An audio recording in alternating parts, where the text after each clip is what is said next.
Hello বন্ধুরা, তোমরা সবাই কেমন আছো? আশা করি তোমরা ভালো আছো। আমিও ভালো আছি, তোমরাও ভালো আছো।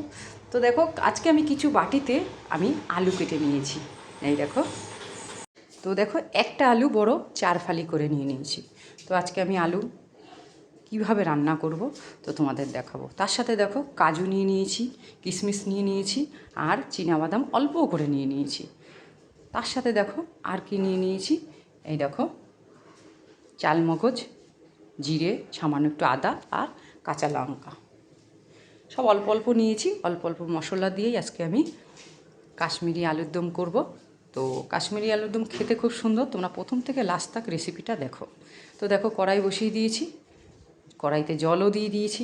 এই দেখো, আলুটা প্রথম অল্প সিদ্ধ করে নিতে হবে।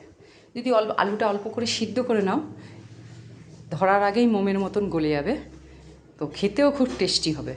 তো আমি লবণ দিয়ে দিলাম। এবার আলুটা একটু নেড়ে নেব, নেড়ে আমি অল্প সিদ্ধ করব, বেশি সিদ্ধ করব না। তারপরে দেখো আমি মিক্সচারে দেখো সব পেস্ট করে নেব। পেস্টটা সুন্দর মতন করতে হবে, চন্দনের মতন। তো দেখো আমি সব কিছু দিয়ে দিচ্ছি বাটিতে। এই দেখো সব বাটিতে দিয়ে আমি পেস্টটা করে নেব। পেস্টটা করে নিই, তারপরে আমি কী করব, তারপরে দেখো আমি সামান্য 4-5টা এলাচও দিয়ে দিলাম। একসাথে পেস্ট হয়ে যাবে। তো একটু জলটা বেশি দিয়ে দেবো, বেশি দিলে পেস্টটা ভালো হবে চন্দনের মতো। তা যাই হোক বন্ধুরা, এবার আমি পেস্টটা করে নিচ্ছি। তো দেখো বন্ধুরা, আলুটা আমি এসে নেড়ে দিলাম। এই দেখো, আলু আমি বেশি সিদ্ধ করব না, আমি একটু পরেই নামিয়ে দেবো। সামান্য একটু আলুটা ফুটেছে, জলটা আমি আলুগুলো নামিয়ে নিচ্ছি। এবার দেখো কড়াই বসিয়ে দিয়েছি, কড়াই গরম হয়ে গেছে, আমি তেল দিয়ে দিয়েছি। এই দেখো তেল দিয়ে আমি এবার দেখো সামান্য একটু জিরে আর 2টো শুকনো লঙ্কা আমি সোমবারে দিয়ে দিলাম। আর তেলও দেখো অল্প দিয়েছি, আর 2টো তেজপাতাও দিয়ে দিচ্ছি। এই দেখো, এবার আমি একটু লাল লাল করে ভেজে নেব। তো দেখো লঙ্কাগুলো কালো হয়ে গেছে। সোমবার যত ভাজা হবে তত খেতে টেস্ট হবে। মশলাটা একদম পুড়ে গেলেও আবার ভালো লাগবে না। তো যাই হোক বন্ধুরা, আমি আলুগুলো দিয়ে দিলাম, জলের থেকে ছেঁকে রেখেছিলাম সেই আলুগুলো আমি দিয়ে দিলাম। আলুগুলো দিয়ে আমি একটা লবণ, একটু একটু হলুদ দিয়ে আমি নেড়ে নেব। তো দেখো আমি একটু নেড়ে নিচ্ছি। এই দেখো একটু তেলের পরে যেহেতু আলুটা একটু ভেজে নিতে হবে, সেহেতু আমি একটু নেড়ে নেব। নেড়ে তারপর সামান্য একটু হলুদ আর লবণ দিয়ে আমি ভালো করে আলুগুলো ভেজে নেব। এই দেখো সামান্য একটু লবণ দিয়েছি। এবার দেখো আমি হলুদ দিয়ে দেবো, সামান্য একটু হলুদ আর সামান্য একটু লবণ দিয়ে আমি আলুগুলোকে ভালো করে ভেজে নেব। ভেজে নিতে হবে, যেহেতু আলুটা একটু লাল লাল করে যদি একটু ভেজে নাও তাহলে তো আরও মোমের মতন গলে যাবে। বেশিক্ষণ জল দিয়ে ফোটাতে হবে না। তো যাই হোক বন্ধুরা, আলুটা ততক্ষণ আমি ভেজে নিচ্ছি। এইবার দেখো যে মশলাটা করেছি পেস্ট, সেইটা আমি দিয়ে দেবো। দেখো চন্দনের মতন হয়ে গেছে পেস্টটা। এই দেখো, সবসময় যে কোনো মশলায় যদি আপনারা একটু ভালো করে মিক্সচারে বা বেটে নেন, রান্নাতে আরও খুব স্বাদ হয়। তো যাই হোক আমি মশলাটা দিয়ে এবার একটু নেড়ে নেব। কষিয়ে নিতে হবে, যেহেতু ভালো করে কষিয়ে নেব। কষানোর পরে দেখো বন্ধুরা, এইবার আমি মাপ মতন সব লবণ দিয়ে দেবো, হলুদ দিয়ে দেবো। যেহেতু একবারে আমি মশলাটা দিয়ে হলুদ লবণ দিয়ে কষিয়ে নিচ্ছি, একবারে হয়ে যাবে। তো দেখো দইও দিয়ে দিলাম। দই দিয়ে, যেহেতু টমেটো দেবো না, যেহেতু দইটা টক, এর জন্য আমি দইটা দিয়ে দিলাম, টমেটো দিলাম না।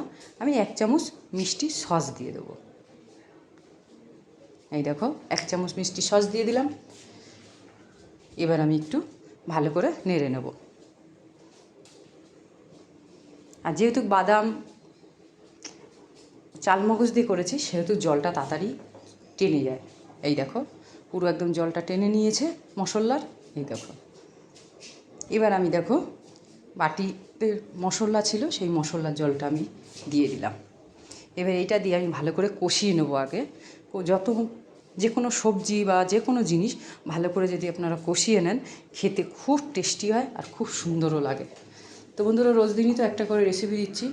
কাশ্মীরি আলুর দমের রেসিপিটা কেমন লাগলো কমেন্টে দ্বারা জানাবে, আমি রিপ্লাই দেবো। তো দেখো বন্ধুরা, আমি একটু লঙ্কার গুঁড়োও দিয়ে দিচ্ছি, যেহেতু ঝাল কম দিয়েছি, 2টো লঙ্কা দিয়েছি, সেহেতু একটু ঝাল লঙ্কার গুঁড়ো আমি একটু দিয়ে দিলাম। এবার দিয়ে আমি ভালো করে কষিয়ে নেব। তো বন্ধুরা, তোমরা যদি বাড়িতে এইভাবে অনুষ্ঠান বাড়ির মতন যদি কাশ্মীরি আলুর দম বাড়িতে করে খাও, খুব সুন্দর লাগে। ভাত দিয়ে ওলা ভালো লাগে, আর যদি মনে করো রুটি পরোটা লুচি দিয়ে খাবে তাও খুব সুন্দর লাগে। তা তোমরা বাড়িতে বানিয়ে খাও, খুব ভালো লাগবে। তো বন্ধুরা, আমি দেখো নেড়ে নিচ্ছি। এই দেখো জলটা টেনে গেছে। এই দেখো এবার আমি দেখো একটু মাপ মতন জল দিয়ে দেবো, যেহেতু আলু শুকিয়ে যাবে নামিয়ে দিলে একটু জলটা একটু বেশি করে দিয়ে দিতে হবে। এই দেখো আমি একটু নেড়ে নিচ্ছি। নেড়ে আমি এবার দেখো মশলাটাও কষানো হয়ে গেছে আলুর সাথে, আর এই দেখো আলুটাও সিদ্ধ হয়ে গেছে। এবার মাপ মতন জল দিয়ে 5 মিনিট রেখে আমি নামিয়ে নেব। এই দেখো আলুটা সিদ্ধ হয়ে গেছে আর মোমের মতন গলে গেছে আলুটা। এবার আর আমি বেশি জল দেবো না। এই দেখো মাপ মতন জল দিয়ে দিচ্ছি। এই দেখো এইটুকুনি জলই দেব। এবার একটু ফুটে গেলেই সামান্য নামিয়ে নেব, কেননা যেহেতু আলু কষিয়ে নিয়েছি, আলুটা মোমের মতন গলে গেছে, আর বেশিক্ষণ রাখবো না। তো দেখো এবার আমি একটু নেড়ে নামিয়ে নেব। তো বন্ধুরা, তোমরা এইভাবে বাড়িতে বানিয়ে খাও, খুব সুন্দর লাগবে। আর দেখো আমি একটু চিনি দিয়ে দিলাম। এবার চিনি দিয়ে একটু নেড়ে নেব। এই দেখো জলও বেশি দিইনি। এই দেখো পুরো মাপ মতন। ঝোলটা একটু ফুটে গেলেই আমি নামিয়ে নেব। যেহেতু ভাত দিয়ে খেতে গেলে একটু তো ঝোল লাগে, রুটি দিয়ে খেতে গেলে একটু ঝোল লাগেই। তো দেখো আমি অল্প ঝোল রেখে দেবো। এই দেখো। তো বন্ধুরা দেখো ফুটে গেছে যেহেতু, সেহেতু আমি নামিয়ে নেবো এখন। তো দেখো নামিয়ে নিয়েছি। এই দেখো কালারটাও কত সুন্দর হয়েছে। এই দেখো, এই দেখো ঝোলটাও রেখেছি অল্প। এই দেখো এই ঝোল দিয়ে লুচি পরোটা তো খেতে খুবই সুন্দর আর টেস্টি। তো বন্ধুরা, আমি এবার প্লেটে ঢেলিয়ে নেব। তো দেখো প্লেটে আমি ঢেলে নিয়েছি। এই দেখো। তো আজকে আমি এখানেই রাখবো। তো বন্ধুরা, তোমরা বাড়িতে এইভাবে কাশ্মীরি আলুর দম বানিয়ে খাওয়া, খুব শর্ট টাইমে, আর খেতেও খুব সুন্দর। তো আজকে আমি এখানে রাখবো, কালকে আবার তোমাদের সামনে আসবো। তোমরা ভালো থাকবে, সুস্থ থাকবে।